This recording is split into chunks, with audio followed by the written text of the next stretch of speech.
전쟁 고아였던 한 소년이 있었습니다. 그는 종이 비행기 하나에 삶의 희망을 걸었고 70년 후 그가 소망원에 조용히 남긴 1억 원. 이건 그 종이 비행기에 대한 응답입니다. 눈물 없인 볼 수 없는 감동 실화. 지금 시작합니다. 서울 외곽의 오래된 주택가, 평범한 소망 보육원 하나. 5살 아이들의 웃음소리가 나지막이 들려오는 오후. 보육원 원장 이정민은 누렇게 바랜 서류 봉투 하나를 책상 위에 올려놓고 몇 번이고 고개를 갸웃거렸다. 이게 정말 기부금이라고요? 봉투 안에는 놀랍게도 10억 원 수표가 들어 있었다. 그리고 그 옆엔 또박또박 손으로 눌러 쓴 짧은 편지가 한 장. 이 돈은 70년 전 한겨울 추위 속에서 제게 손을 내밀었던 단 하나의 희망, 보육원 벽에 붙어있던 종이 비행기 한 장에서 시작된 것입니다.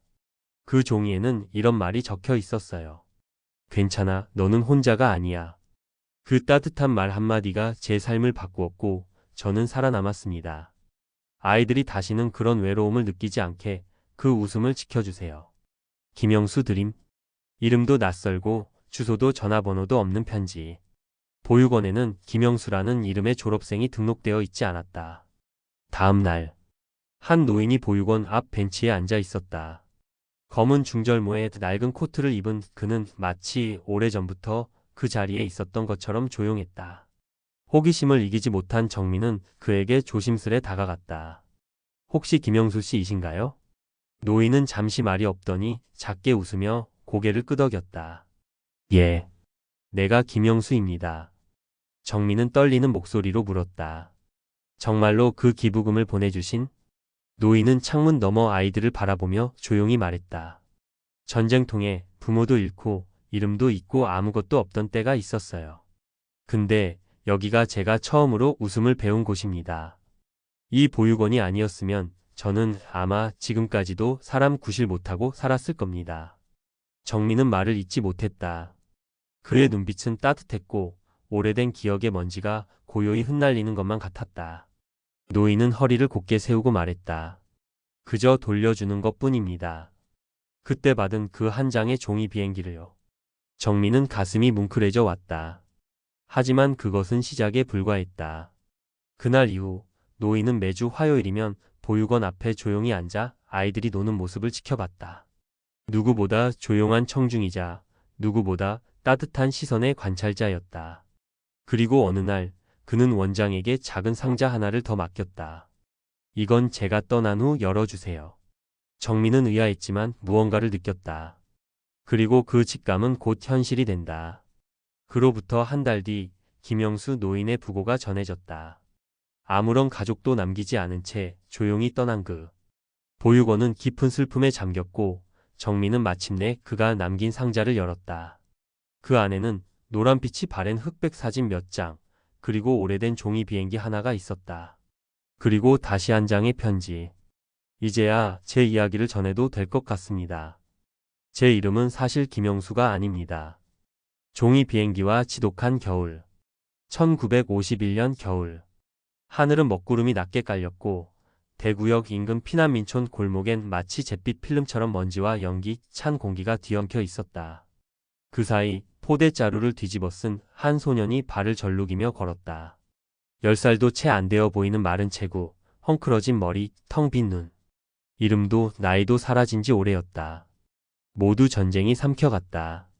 사람들은 그를 꼬마야라고 불렀지만 그는 아무 대답도 하지 않았다. 8세. 도연. 그가 그렇게 이름 없는 아이가 된 건 3년 전 그 모든 것이 불타던 날이었다. 인천 상륙작전 전날 밤 그의 마을엔 포탄이 떨어졌다. 아버지는 그를 안아 열차에 태우며 말했다. 도연아, 곧 따라갈게. 무조건 열차에서 내리지 마. 그러나 다음날 그는 피난 열차 안에서 어머니의 피를 보게 됐다. 어깨에 파편을 맞은 어머니는 점점 창백해졌고 열차가 대구역에 도착할 즈음엔 거의 의식을 잃었다. 그곳 피난민 텐트 안에서 사람들의 관심도 받지 못한 채 어머니는 싸늘하게 식었다. 도연은 아버지를 기다렸지만 그날 이후로 만나지 못했다. 결국 피난민촌의 고아가 된 그는 8살의 나이에 거리의 생존자가 되었다.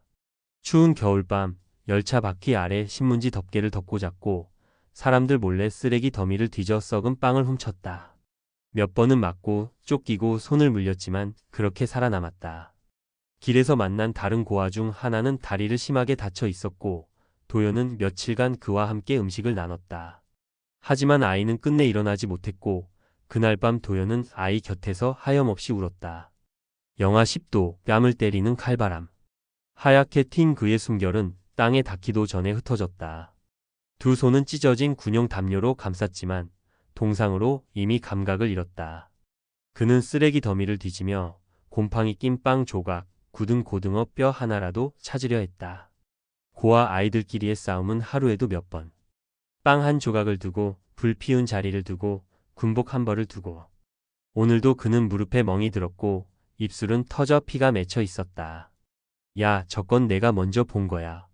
꺼져, 내 거 아냐. 사이렌 소리와 먼지, 군홧발 소리로 가득했던 그 시절. 어느 날은 공습경보 속에서 움막이 무너졌고 또 어느 날은 함께 있던 아이가 흉터투성이가 된 시체로 돌아왔다. 그렇게 삶은 죽음보다 익숙해졌다. 그러던 어느 날 서울 외곽의 허름한 교회 옆 공터에서 그는 잠시 피난길을 멈췄다. 땅은 얼어 있었고 숨소리는 더 이상 따뜻하지 않았다. 배고픔과 추위에 기절하듯 쓰러져 있던 그의 눈앞에 작고 하얀 물체 하나가 날아와 툭 하고 떨어졌다. 종이 비행기였다. 낡은 공책 한 장을 접은 것. 누군가가 그것을 접어 보낸 것이다.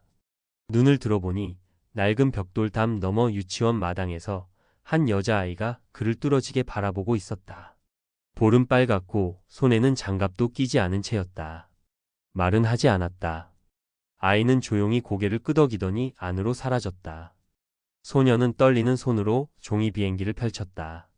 흘려 쓴 연필 글씨가 있었다. 괜찮아, 너는 혼자가 아니야. 순간 눈물이 터졌다. 참아왔던 울음이 허망하게 무너졌다. 한 줄기 문장. 단 한 사람의 시선이 그 소년의 삶을 붙잡았다. 종이 비행기는 어느 음식보다 따뜻했고 담요보다 포근했다. 누군가에게 보인다는 것. 누군가의 마음이 닿았다는 것. 그것만으로 충분했다. 그날 밤 소녀는 다시 살아야겠다고 다짐했다.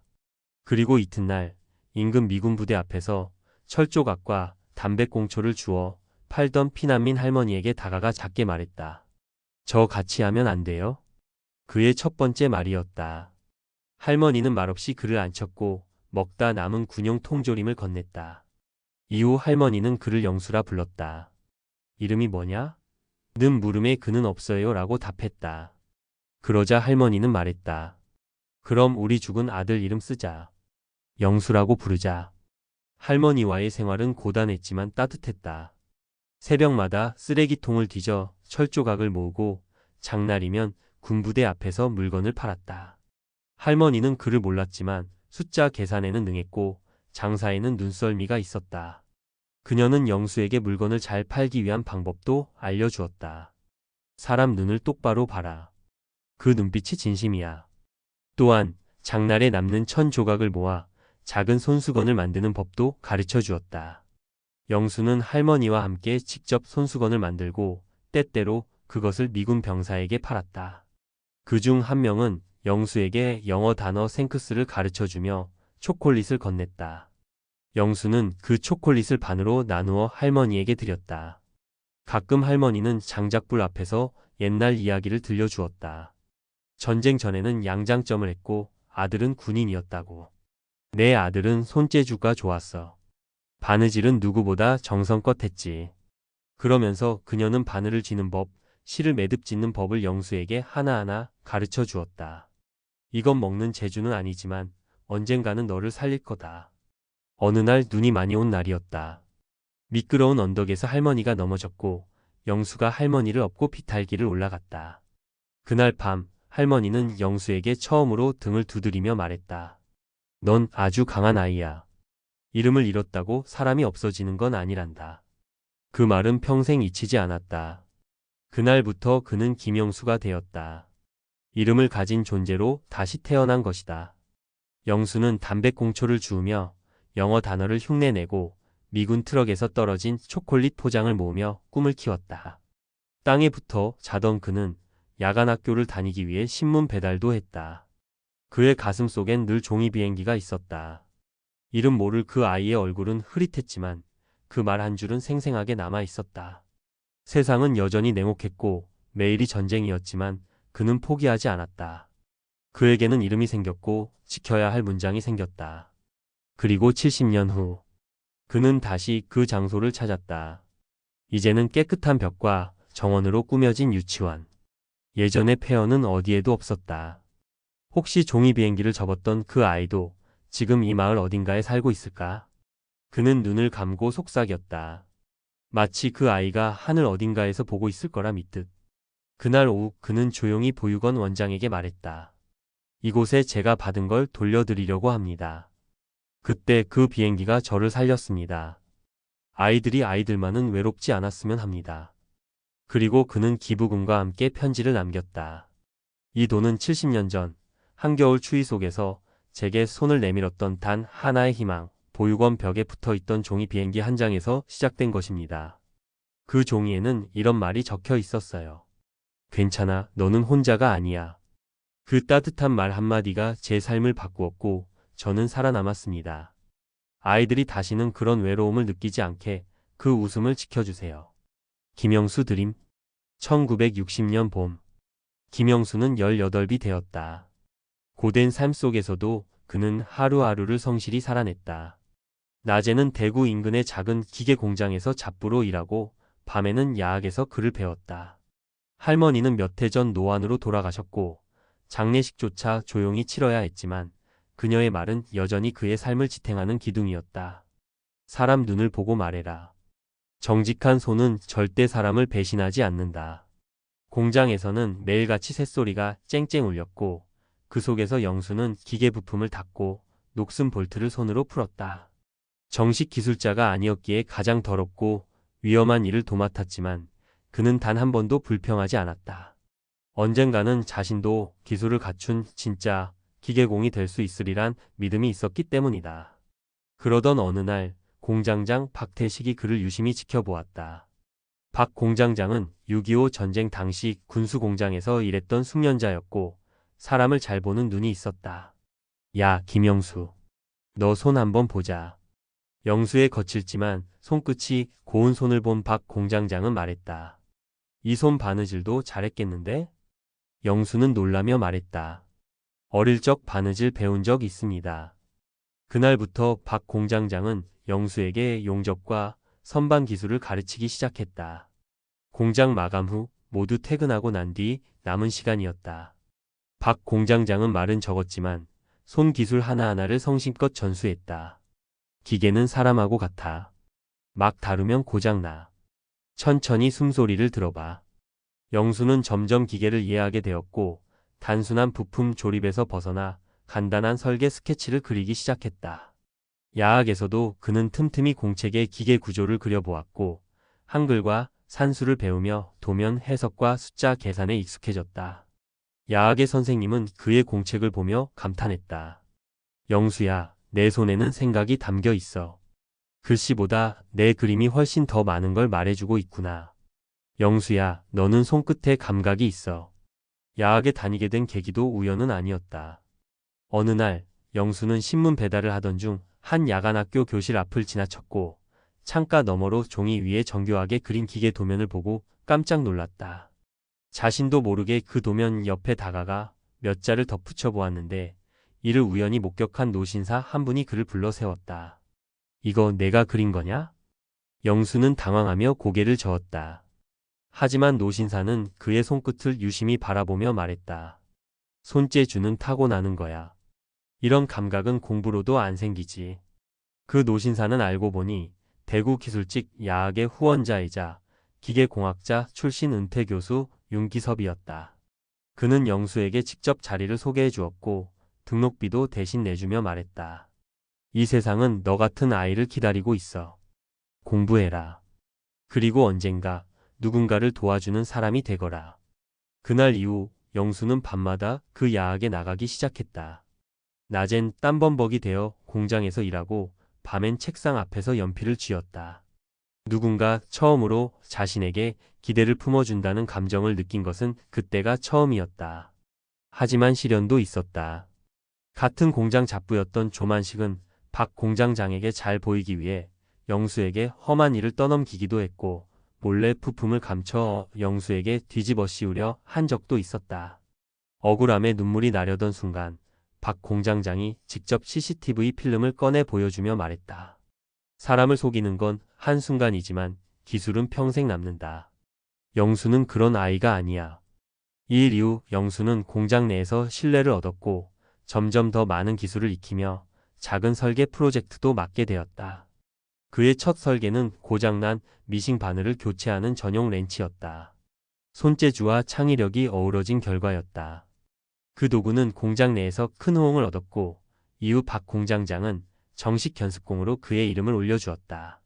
그날 밤 영수는 조용히 종이 비행기를 접었다. 오래전 보육원 벽 너머에서 날아온 그 한 장의 종이. 그는 그 위에 이렇게 썼다.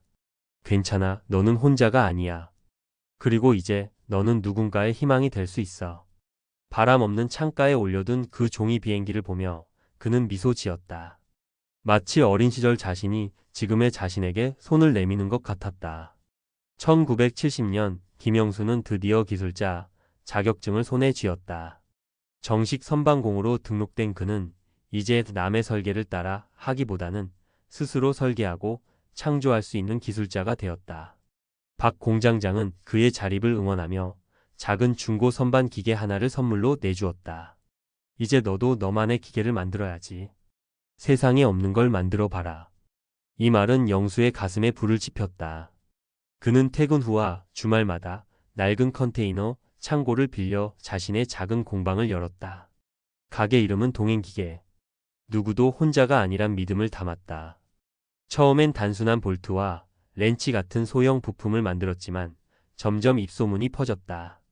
특히 장애인 작업장을 위한 맞춤형 작업 보조 장비, 노인용 수공구 등 사람을 위한 기술을 만들기 시작하면서 그의 이름은 업계에서도 회자되기 시작했다. 하지만 성공은 쉽지 않았다. 자재비 부족, 납품 지연, 심지어 거래처 부도로 몇 번이나 문을 닫을 뻔했지만 그는 늘 종이 비행기를 꺼내 펼쳐보았다. 괜찮아, 너는 혼자가 아니야. 이 문장이 그의 버팀목이었다. 어느 날 야학에서 함께 공부했던 동료였던 정숙자가 그를 찾아왔다. 그녀는 지금은 사회복지사가 되어 있었다. 영수 씨, 혹시 보육원 애들 교구 만드는 거 도와줄 수 있어요? 그 순간 영수는 멈췄다. 보육원. 바로 그곳이었다. 자신의 인생을 바꾼 종이 비행기의 출발점. 그는 기꺼이 무료로 보육원 교구 제작에 참여했고 어린이용 안전망치, 손보호대, 소근육 발달용 나사판 등 독창적인 아이디어를 구현해냈다. 아이들이 웃는 얼굴로 그가 만든 도구를 사용하는 모습을 볼 때마다 그는 세상이 조금씩 바뀐다는 걸 느꼈다. 그의 겨울 보육원에서 소박한 간담회가 열렸다. 영수는 그날 조용히 원장에게 봉투 하나를 내밀었다. 이건 제가 살아남았던 빚을 갚는 겁니다. 그 안엔 10억 원의 수표와 함께 편지 한 장이 있었다. 70년 전 대구역 피난민촌에서 제게 날아온 종이 비행기 한 장이 있었습니다. 그 아이는 제게 말을 걸어주었고 그 문장 하나가 제 인생을 바꿨습니다. 지금 저는 혼자가 아니고 저처럼 고단한 누군가에게 손을 내밀 수 있는 사람이 되었습니다. 이 돈은 그 종이 비행기에 대한 응답입니다. 아이들을 지켜주세요. 그날 밤 김영수는 자신의 작업대 위에 또 하나의 종이 비행기를 접었다. 이번에는 새하얀 도면지에. 그 위에는 이렇게 쓰여 있었다. 너는 누구보다 따뜻한 기술자야. 그리고 바람 한 점 없는 밤하늘로 그것을 날렸다. 언젠가 또 다른 도연에게 닿기를 바라면서.